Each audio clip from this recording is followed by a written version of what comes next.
Enggak sih Kak, itu malah yang bikin jenuh Kak. Oh, iya? Upgrade skill itu malah bikin jenuh. Soalnya kita pasti mengulang-ulang teknik yang sama. Halo semua, selamat datang di Podcast Mind, Media Inovasi Nusantara Digital. Hari ini teman-teman, kita akan membahas suatu topik yang menarik tentang narasumber kita. Sebelumnya, kenalin dulu aku Farah yang akan menjadi host 10 menit ke depan. Tanpa lama-lama lagi, aku akan kenalin narasumber kita yaitu Kak Sherly.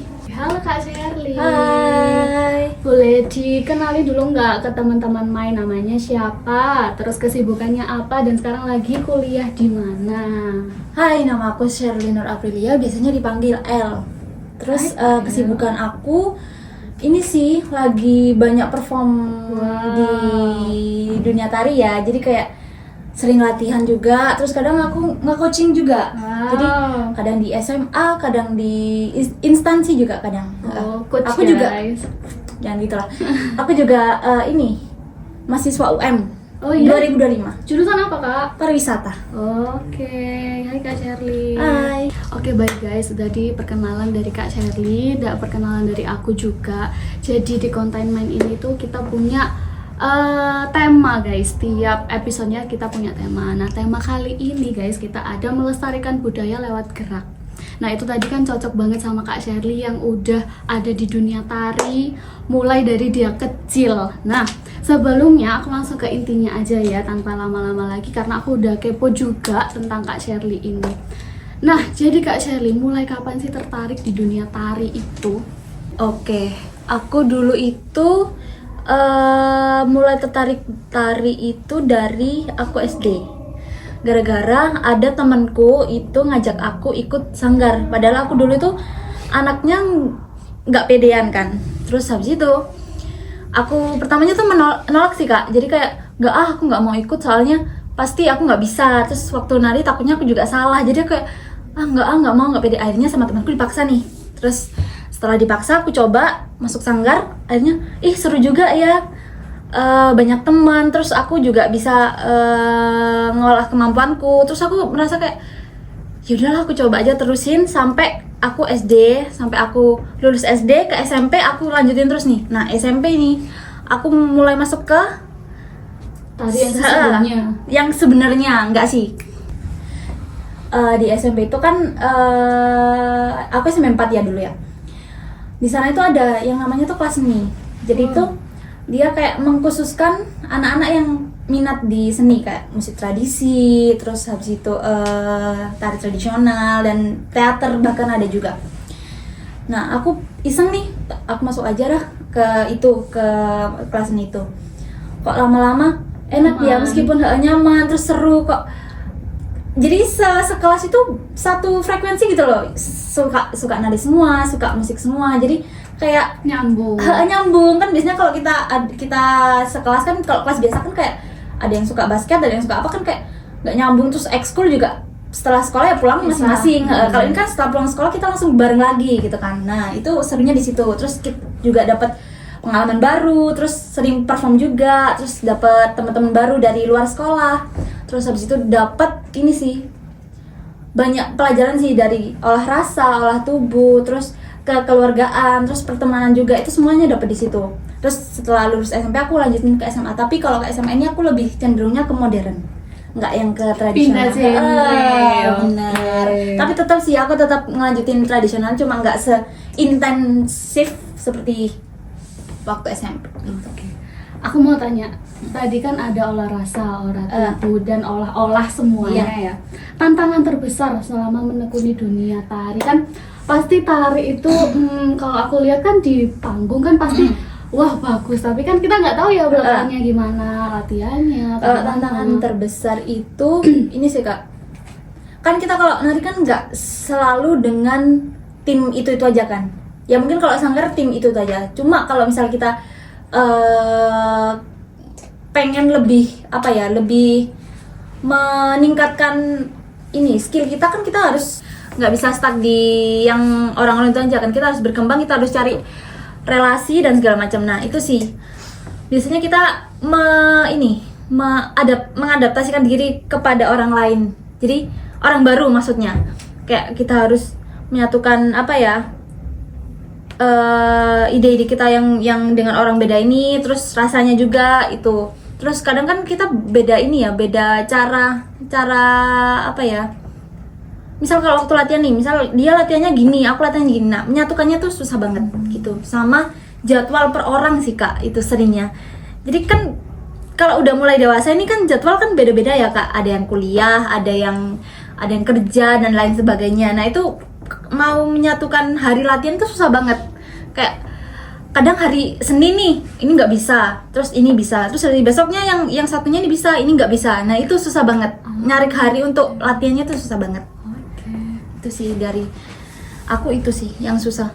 Sama untuk mempelajari teknik baru itu susah tuh halangannya.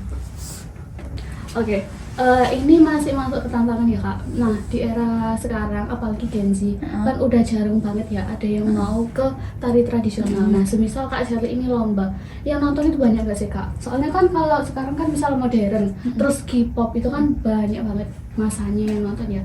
Kalau di tradisi itu gimana sih Kak? Kalau sekarang ya masih lumayan banyak, cuma nggak sebanyak dulu. Soalnya kan sekarang eranya kan udah era beda ya, udah Gen Z itu kan lebih ke modern, K-pop yang viral di TikTok kan. Tapi kita juga bisa sih Kak, kayak misal ngembangin tradisional tuh ke TikTok juga. Maksudnya nggak yang, jangan sampai dilihat tradisional ini tuh sebagai suatu hal yang kuno gitu loh.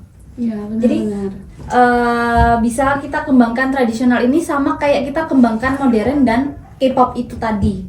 Salah satunya di media sosial itu. Oke. Pertanyaan selanjutnya nih Kak. Kan di tari ini kan udah dari SD sampai sekarang itu udah berapa tahun ya? Pasti kan ada rasa jenuh, ada rasa lelah, ada dan semuanya itu campur aduk. Nah, itu cara mengatasinya itu gimana sih Kak? Soalnya aku juga lagi di tari juga nih. Nah, itu gimana cara mengatasinya? Kalau capek dan jenuh itu tergantung dari masing-masing orang sih Kak ya. Terus habis itu gimana cara kamu memanage diri kamu sendiri biar kamu nggak, ya pasti capek sih, semua kegiatan yang dilakukan manusia pasti ada capeknya dan ada jenuhnya juga. Tapi balik lagi ke diri kita sih Kak, gimana kita cara mengatasi capek itu biar nggak apa ya, mendominasi diri kita. Jadi dengan cara memanage waktu, misal latihan nih satu hari, aku kan biasanya ada kuliah, ada kerja. Jadi sebelum kita ada jadwal, ada apa ya, kegiatan latihan, sebelumnya tuh kita harus sudah mengatur jadwal. Misal pagi ini aku harus kuliah, bla bla bla. Siang misal kosong, nggak ada jadwal latihan, nah kita buat istirahat, gitu. Sorenya baru kita latihan. Gitu. Kalau ini Kak, upgrade skills itu juga termasuk mengatasi jenuh nggak? Upgrade skill? Enggak sih Kak, itu malah yang bikin jenuh Kak. Iya? Upgrade skill itu malah bikin jenuh. Soalnya kita pasti mengulang-ulang teknik yang sama, mengulang-ulang gerakan yang sama, mengulang-ulang konsep dan koreo yang sama. Malah kalau yang cara mengatasi jenuh itu kita bisa ini sih, biasanya kita kalau aku sama timku biasanya kita nongkrong. Nah, nongkrong bareng itu yang bisa mengurangi jenuh. Terus kita kadang ini sih liburan, misal ke Jatim Park atau ke apa ya pokoknya ke destinasi liburan lah gitu. Itu biasanya bisa mengurangi jenuh. Tapi tetap aja sih kalau misal kita nggak nyaman ke prosesnya juga, kita balik lagi ke diri sendiri. Tadi Kak Sherly kan nyebutin kalau Kak Sherly di SD sampai SMP itu tradisional, sekarang SMA sampai sekarang itu modern. Itu juga salah satu cara mengatasi jenuh atau enggak? Atau malah itu juga bikin burnout? Enggak sih, aku selama dari SD sampai sekarang ya, menurutku aku nggak pernah sampai burnout gitu, enggak. Sama sekali. Enjoy banget. Karena hobi ya. Iya, karena aku udah hobi.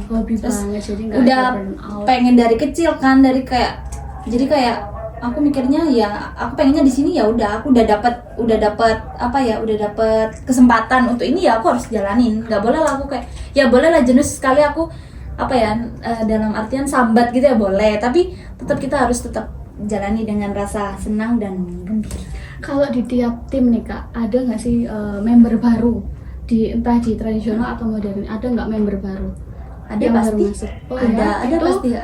di bawahnya Kak Shirley atau sepantaran atau di atasnya Kak Shirley? Beragam ya, kadang ada yang di bawah, malah ada kadang masih kecil-kecil tuh biasanya ada. Kecil seberapa Kak? Ya umur berapa ya? SD lah, umur Oh. 7 tahun, 8 tahun itu. Tapi nggak setim sih, cuma pasti sesanggar gitu. Berarti kalau tradisional itu masih ada ya, dari kecil-kecil gitu masih ada. Ada. Untuk balita pun ada.